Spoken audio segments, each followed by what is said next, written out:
Researchers have found a single molecule in the brain that controls for social withdrawal, and it has a lot of consequences for human beings. It turns out we may actually have altruism coded into us. Now, before I continue, there are other things that control for social withdrawal. I've covered some papers in which mice have parts of their brains shocked that actually cause them to be friends or not. That is also deeply connected to the part of your brain that controls for reward, because some people find interacting rewarding. Researchers have found a receptor in your neurons called IL-1R1. That's kind of a mouthful. People didn't really know what it did, but it was associated with lots of neurodegenerative conditions like Alzheimer's and ALS, just being way too active. Turns out, it's also associated with inflammation. In this study, they found out that there was a cytokine that, when attached to that receptor, caused social withdrawal. What activated it, though, was illness, meaning when the mice were sick, they then socially withdrew from their peers. Now, what is really cool about this is that it shows a baseline level of altruism. It would make sense that if you're ill, you would want to socially isolate. There's good evolutionary reason for that. You wouldn't want to spread the illness to others. And we all know that isn't always true. Sometimes, especially when kids are sick, yes, they want comfort of their parents, but we do have some baseline programming that prevents diseases from spreading into the community.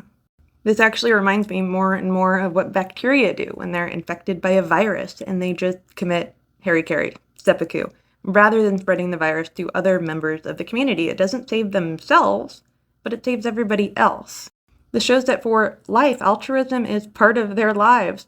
Whether or not it's mechanistic or purposeful, it exists from the simplest organisms to the most complex. And just the disclaimer, yes, this is one possible interpretation, and that's what the researchers were going for, but it could just be a coincidence, but I don't like that answer. Just activating that receptor all on its own was enough to cause the social withdrawal, meaning that this definitely is a side effect of the receptor. This is a target for lots of different medical treatments, and it also explains maybe the social withdrawal that people have when they have neurodegenerative conditions, aside from your brain melting, not literally melting. You get me. This is what researchers mean when they find that conditions that are neurodegenerative are associated with inflammation, because inflammation is what causes this receptor to be active. Now, this also takes us down a deep rabbit hole of correlation and causation, because which is it? Is inflammation associated with neurodegenerative conditions? Is it inflammation in the brain? We've seen that social withdrawal results in your brain shrinking, but is that a symptom or the cause? So you can see, just because we've found correlations between these things does not mean that we have the absolute answer to what is occurring or how to fix it. I will caution you, because I know it's going to come up. Just because you find yourself withdrawn from other people, or maybe just don't enjoy spending time with others, it doesn't mean that your brain's inflamed. In fact, there's a very good chance that you may just have issues with the reward center of your brain. I have ADHD. Either my brain just doesn't make enough dopamine, or the receptors don't bind to it effectively. Do I get joy out of spending time with other people? No, not really.